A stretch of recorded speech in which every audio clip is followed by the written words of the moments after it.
চারপাশে সবুজ ক্ষেত আর মাটির পথ। মাঠে কাজ করছেন কৃষকরা। ঘরে হাঁড়িতে ফুটছে ভাত।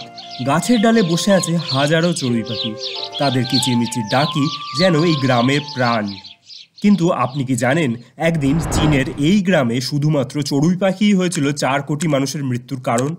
কিভাবে জানাবো, তাই ভিডিওটি শেষ পর্যন্ত অবশ্যই দেখবেন আর চ্যানেলটি সাবস্ক্রাইব করুন। 1958 সালের চীন। চারদিকে বিশ্বযুদ্ধ, রাজনৈতিক অস্থিরতা। দেশের নেতা মাও সেতুং ঘোষণা করলেন, দেশকে যে করে হোক এগিয়ে নিয়ে যেতে হবে, গড়তে হবে নতুন চীন। প্রথমেই ঠিক করা হলো, এবার থেকে আর এক দানা খাবারও নষ্ট হতে দেওয়া যাবে না। সেই সঙ্গে দেশে ডেঙ্গু ম্যালেরিয়া কমানোরও লক্ষ্য নেওয়া হলো। শুরু হলো 4 পেস্ট ক্যাম্পেইন। এই অভিযানের টার্গেট ছিল 4টি প্রাণী: ইঁদুর, মাছি, মশা আর চড়ুই পাখি। বলা হলো, সরকার এই 4 শত্রুর কন্ট্রোলে কোমর বেঁধে নামবে। সেই সঙ্গে সাধারণ মানুষেরও কর্তব্য হবে এদের দেখলেই মেরে ফেলা। দেশের জন্য নাকি এর থেকে বড় কোনো কাজ হতেই পারে না। কিন্তু চড়ুই পাখি কেন? কারণ মাও সেতুং আর তার দলের ধারণা ছিল, এই পাখিরা নাকি চাষিদের ফসলের ক্ষতি করে।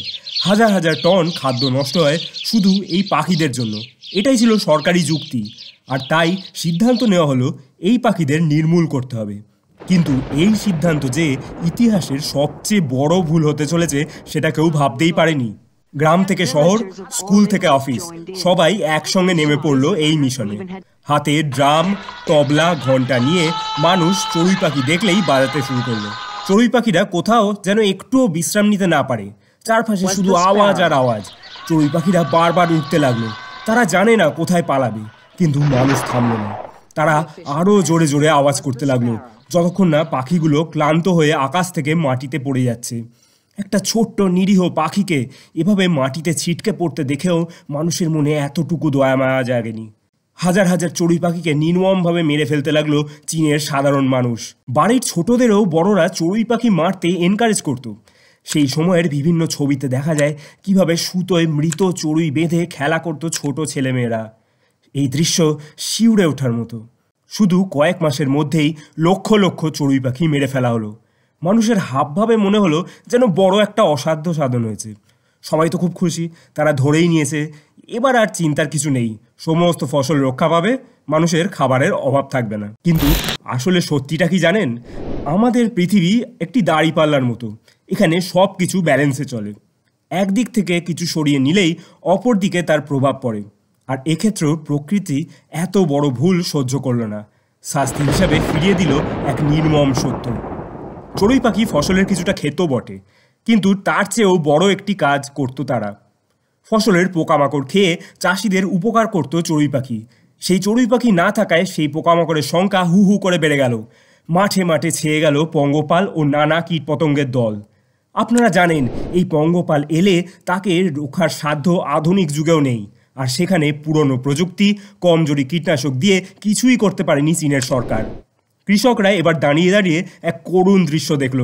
তাদের ফসলের ক্ষেত শূন্য, কোথাও একটা দানাও নেই। সব খেয়ে নিয়েছে পঙ্গপাল ও অন্যান্য বড় কীটপতঙ্গরা।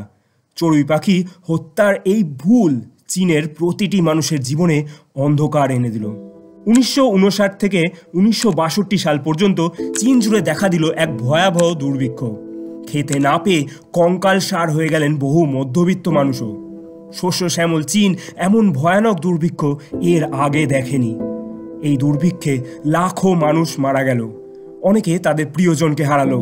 চীন জুড়ে ঘরে ঘরে কেবল দুমুঠো খাবারের আরতি আর কান্নার আওয়াজ। চড়ুই পাখিকে ঠিক যেভাবে ক্লান্ত করে নির্মমভাবে মেরে ফেলা হয়েছিল, প্রকৃতি যেন সেটাই কড়ায় গন্ডায় ফিরিয়ে দিল। এই দুর্ভিক্ষে চীনে প্রায় 4 কোটি মানুষের মৃত্যু হয়েছিল।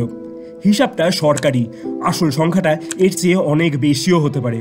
এই ঘটনাটা আমাদের মনে করিয়ে দেয়, প্রকৃতি এমনভাবে ভারসাম্য বজায় রাখে যেখানে প্রতিটি প্রাণী, প্রতিটি পোকা, এমনকি একটি ছোট্ট চড়ুইও গুরুত্বপূর্ণ।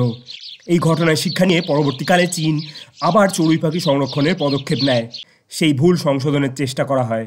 তবে এই মর্মান্তিক দুর্ভিক্ষ আজও চীনের ইতিহাসে এক কালো অধ্যায় হয়ে রয়ে গিয়েছে। ভিডিওটি থেকে আপনি কি শিক্ষা পেলেন কমেন্টে জানান। এমন আরও সত্যি ঘটনা সম্পর্কে জানতে প্লিজ সাবস্ক্রাইব করুন আমাদের এই চ্যানেলটি এবং সাবস্ক্রাইব বাটনের পাশে বেল আইকনটি ক্লিক করে দেবেন।